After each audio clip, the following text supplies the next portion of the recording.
ज्ञान सरोवर में आप सभी का फिर से एक बार स्वागत है। और आज मैं लघु कथा के अंतर्गत लेके आई हूँ एक धार्मिक कहानी। कहानी हमेशा की तरह छोटी सी है, लेकिन इसमें ज्ञान की बहुत बड़ी बात छुपी हुई है। कहानी मैं पहले सुनाती हूँ और कहानी के अंत होते होते आप खुद भी जान लेंगे हमेशा की तरह कि ज्ञान की कौन सी बात छुपी हुई है। तो चलिए मैं पहले कहानी शुरू करती हूँ। महर्षि शाल्विन की प्रथम पत्नी श्लेषा और दूसरी पत्नी इत्रा भिन्न भिन्न जातियों की थी। दोनों में परस्पर अत्यंत प्रेम था। संजोगवश दोनों ने 7 पुत्र को जन्म दिया। महर्षि दोनों पुत्रों में कोई भेदभाव नहीं करते थे, लेकिन एक दिन महर्षि ने इत्रा के पुत्र ऐत्रेय को यज्ञशाला में आने से रोक दिया, जबकि श्लेषा के पुत्र को आने दिया। उसको ऐसा लगा कि जाति भिन्नता के कारण मुझसे भेदभाव रखा गया है। उसने अपनी माँ से पूछा, अब मैं यज्ञ कहाँ करूं?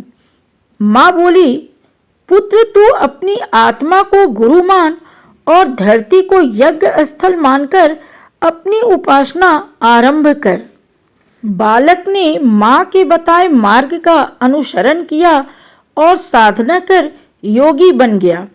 जब वह घर लौटा तो दोनों माँओं ने उसका भाव भरा स्वागत किया। उसके पिता ने उसके द्वारा रचित पांडुलिपियों को देखा तो उसे हृदय से लगा लिया।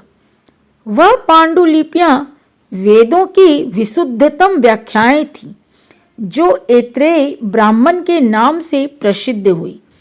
पुत्र की इस उपलब्धि पर महर्षि फूले नहीं समाये। ऐत्रेय की इस उपलब्धि ने यह सिद्ध कर दिया कि व्यक्ति जन्म से नहीं बल्कि कर्म से बड़ा बनता है।